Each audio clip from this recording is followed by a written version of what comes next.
Good morning. This is the video for May. We just got back from Coronet, so I'm a little sleep deprived and a little sunburned, but I wanted to get this video done.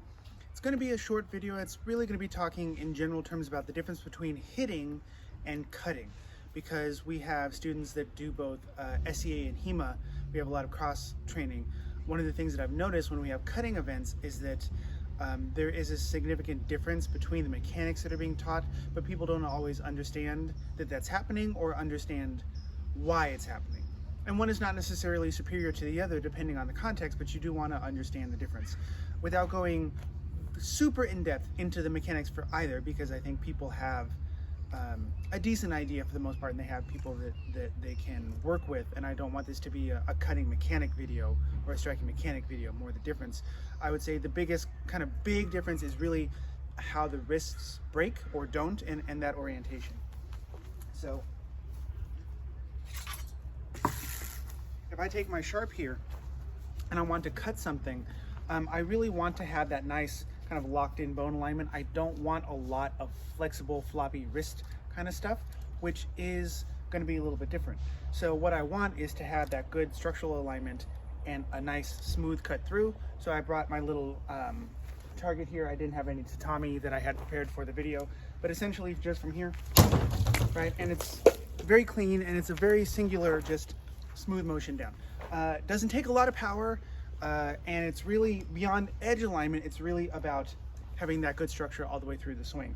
If I go floppy with the wrists, it's not going to cut particularly well. I'm going to hit it and engulf it, or my edge is going to turn when I hit. So that is different than what we do in heavy. So for example,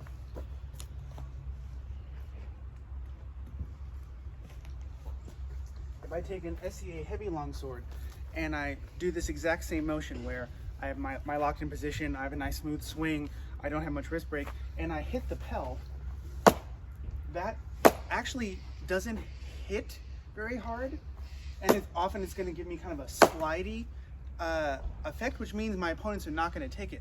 What I actually want is that nice sharp crack, and so in this case I actually let my wrists break. There's a little bit of a whip cracky snap through motion, and this would not be great for cutting, but is excellent for nice sharp hits on the pel or the opponent.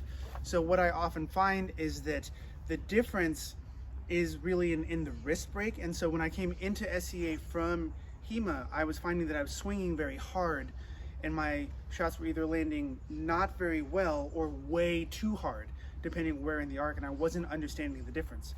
So once I learned that it's about the wrist break coming out, then it became much easier to hit people very hard without a lot of effort. But that's not necessarily the best cutting technique, and so you really want to understand what you're doing and doing one or the other.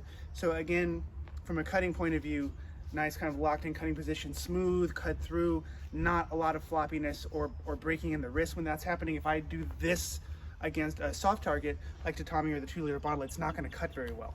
So I'm going to want one kind of mechanic when I'm cutting, and then that I am going to break the wrist when I want to hit things.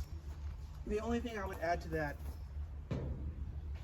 for sparring in HEMA is really that I do allow my wrist to break a little bit, and what I do is I allow it to break a little shallow on the target, because I don't want to hit people super hard in HEMA when wearing, soft gear, padded jacket, fencing mask, elbows, knees, all that kind of stuff. And so really the only difference is that rather than cut into the target, I actually do kind of cut forward and out, so that I can still cut fast, but not come into them super hard.